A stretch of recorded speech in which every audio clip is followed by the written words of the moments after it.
Report! Greetings, Eco Cluster.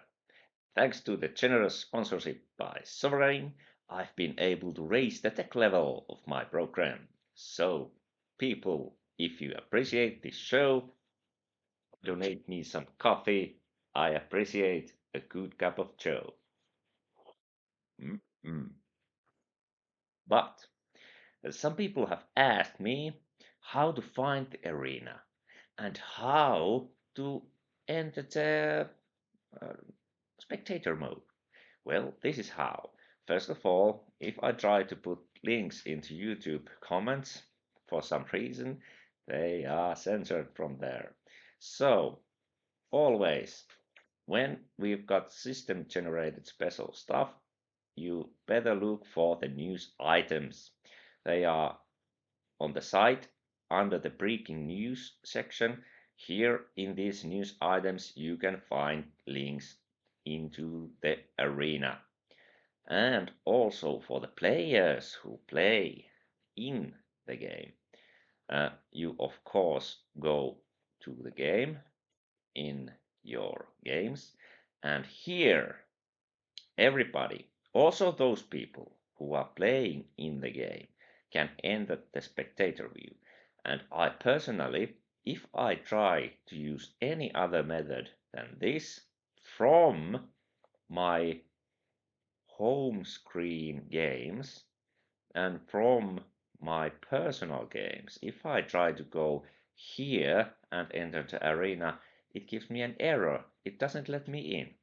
But from here and here, I'm able to use the spectator view.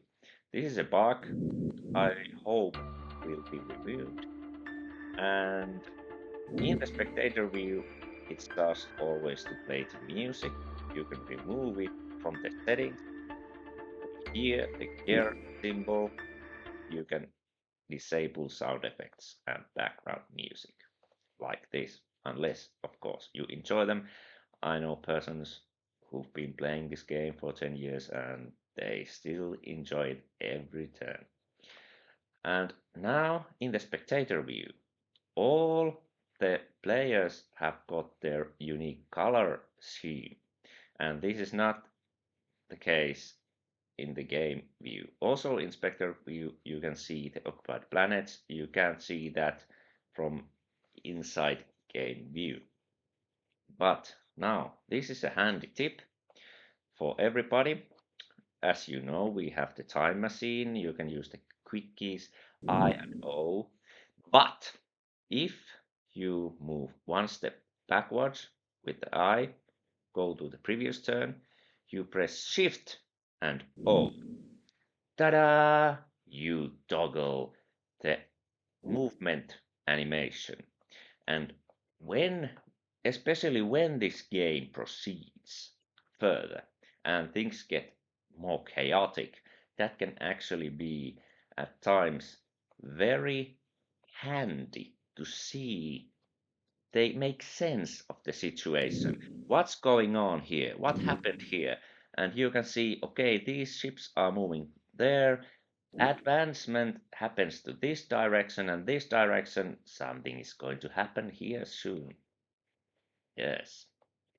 And actually, we'll get back there later. But this is how you can get into the spectator view, and these handy tips you can use to make it work. But this turn, we have an actual combat. This is the most first blood is drawn, and you can guess how this is going to end up. The most valuable information of this combat is that it really proves that as we can't see the ship here, it must have been cloaked, and yes, cloak works as it's supposed to work. It hides your ships. But here we have a cloaked ship which we can see, and that's due to the proximity of the Hawasp. The Hawasp can see it. So the lizard cloaker is cloaked but visible. So the spectator view is extremely important for every player inside and outside the game because from there you can see if your enemies can see you or not. If you are visible on this map, your enemies see you. That's important, especially for cloakers. All right, but now let's take a look a bit about the tactical situation. We saw the combat, yes, and all around the map, people are trying to develop. They are hurrying in great speed, trying to build ships and build their economy. I'm afraid many are taking a bit too uh, careful route for the start, building ships like little probes, destroyers. Uh, it could be that time is to build something is running short. This ship limit could be hit under 10 turns. So people start hurrying. Some players are making some very big action like Chrome here, 2 superstar transport freighters. This is going to get some serious starbase building in very short time. But if we take a look to the tactical situation, nothing too great is happening anywhere except here. This is perhaps the biggest uh, change and happening in this game so far. Here there is a very big planet cluster which is divided by 2 players, and the other one is the rebel Jesorimu, and the other one was a evil empire player who didn't do his turn, so he dropped this turn. And even though that spot was taken by Crumble very soon, now, as soon as possible, there is already a falcon, a smuggler's falcon, by the way, which can hide in the wolf well, uh, which is doing rebel ground attack.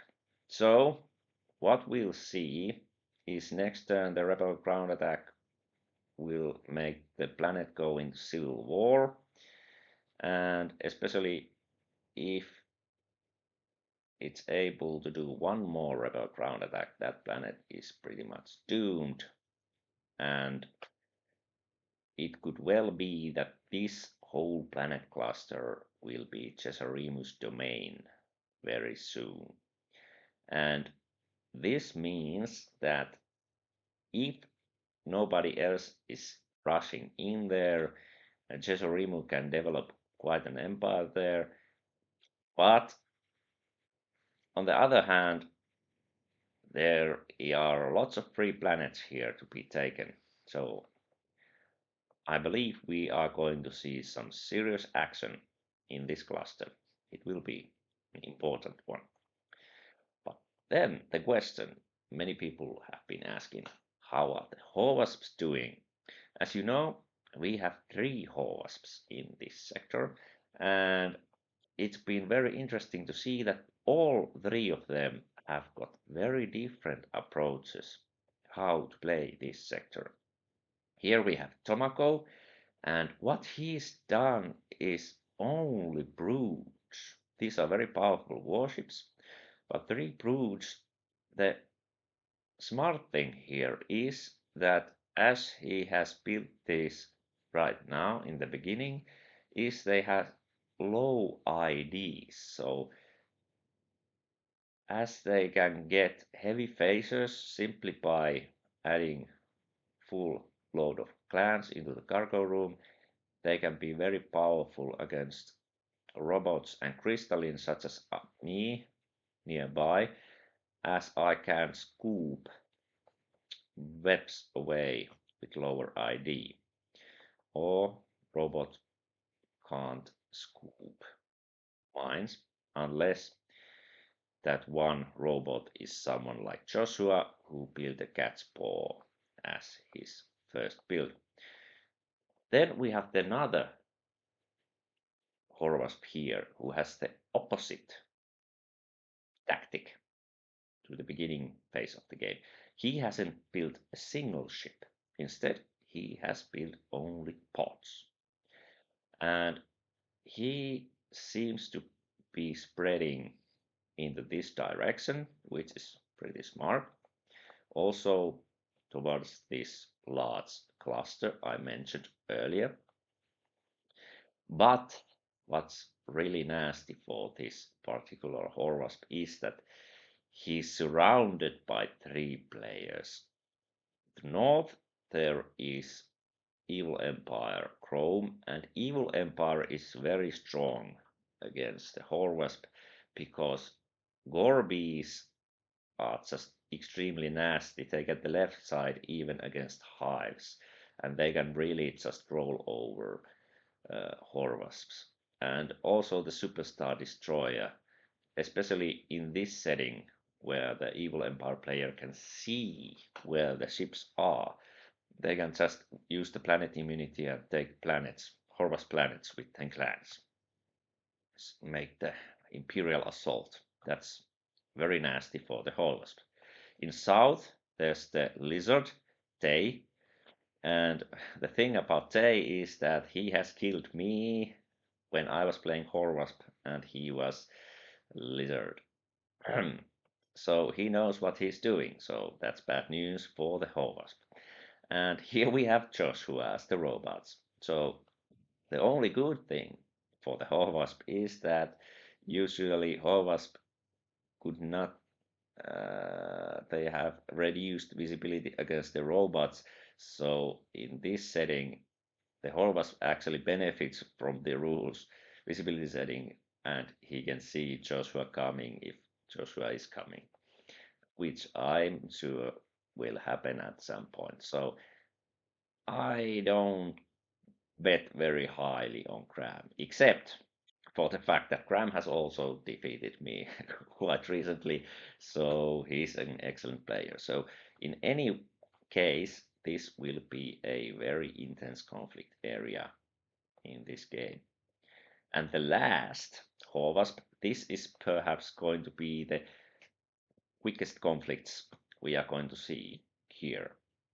First of all, Horvasp Superschmidt here started with the Brood, and it's going in this planet cluster to take these planets in this cluster, which is divided by the Horvasp and two carrier races. There's Planet Lord with colonies and Olli with the rebels.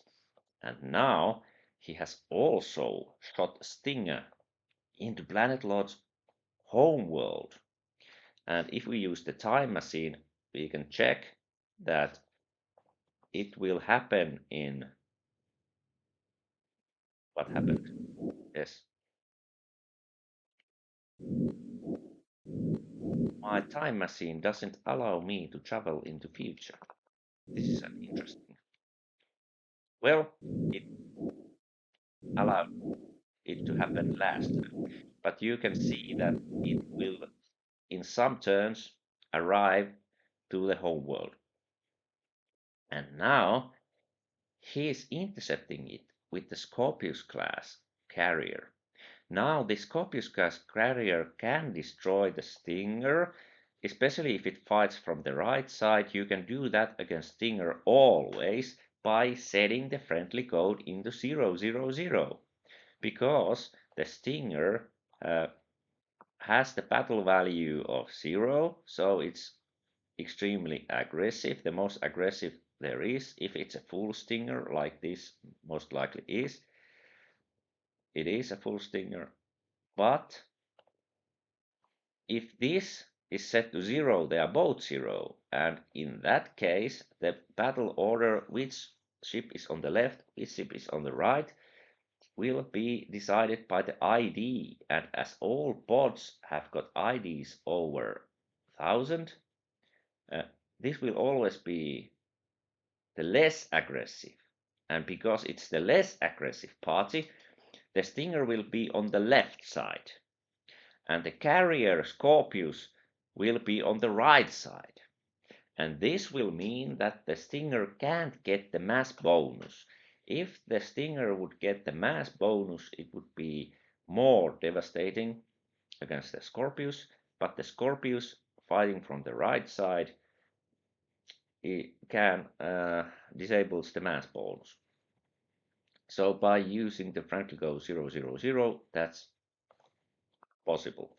But should Planet Lord do that? Because if he destroys the Stinger, then what will happen is the 100 light year radius ground assault. 1/10 of the clans here, which is 30 clans, is divided to all planets in 100 light year radius. If they meet around here, does Planet Lord really want that the Horvas gets instantly these planets? If there are natives there, like there most likely are, they will be harvested, and as there are fuel and minerals on the planet, he hasn't gone there first and picked them up. That would mean that Supersmith can do something there instantly. So maybe he doesn't want to kill the Stinger there. Maybe he wants to let the Stinger come around here and kill it there. Just don't build anything if you are going to kill it with Starbase, because the Stinger will attack the fuelless ships too. Yes, and only you should really build as a rush. A rush. No engines needed, core beams, and build fighters with it. Because a Patriot class light carrier can be killed by Stinger. It definitely will be killed by a Brood. You can scout with it.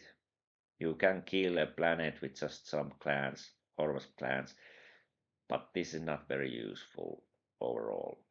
With a Rush or Virgo, with enough fighters, this Brood should be able to take down.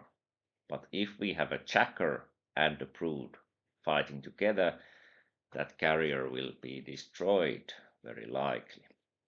So what you want to do is to kill the Brood before the Jacker gets to the Brood.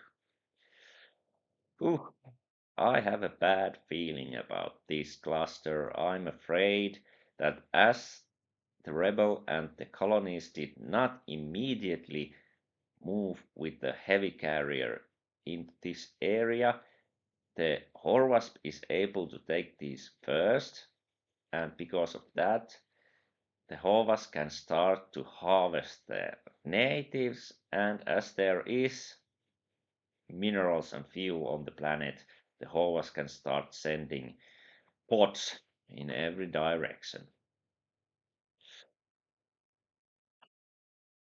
But that's all just fun and games, right?